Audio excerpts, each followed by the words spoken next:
राधे राधे सर्वांना. भाविका किचनमध्ये आपल्या सर्वांचं स्वागत आहे. आज आपण बनवणार आहोत उपवासासाठी साबुदाण्याची खिचडी.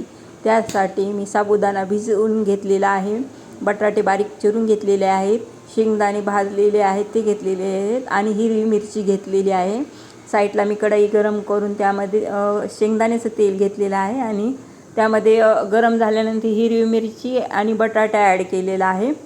आता आपण लगेच इथे नमक ॲड करणार आहोत. नमक ॲड केले की आपले बटाटे सॉफ्ट होतात.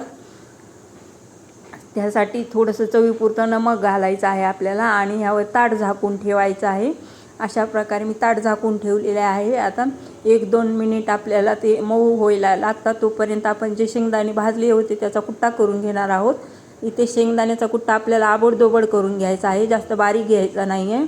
बघू शकता अशा प्रकारे मी आबडधोबड कुट्टा करून घेतलेला आहे. तोपर्यंत आपले बटाटेसुद्धा सॉफ्ट झालेले आहेत. आपण आता यामध्ये साबुदाणा ॲड करणार आहोत. तुम्हाला जेवढा हवा आहे तो एवढा तुम्ही ॲड करू शकतात. आता मी इथे सगळा साबुदाणा ॲड करून घेतलेला आहे. आता मी इथे शेंगदाण्याचं कूट लगेच ॲड करते आहे आणि आपण हे चांगलं मिक्स करून घेऊया. बघू शकता अशा प्रकारे मी सगळं मिक्स करून घेतलेलं आहे. आता इथे आपण चवीपुरतं यामध्ये नमक ॲड करणार आहोत, कारण की आपण बटाटेमध्ये थोडंसं नमक घातलेलं होतं. आता इथे जेवढं लागेल तेवढंच आपल्याला घालायचं आहे आणि यावर 4-5 मिनिट आपल्याला तर ताट झाकून ठेवायचं आहे आणि गॅस एकदम बारीक गॅसवर हे सगळं वाफवून घ्यायचं आहे.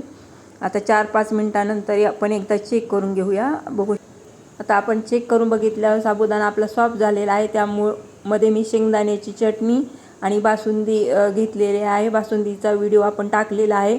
अशाच माझ्या वेगवेगळ्या रेसिपी आवडत असतील तर लाईक करा, शेअर करा, सबस्क्राईब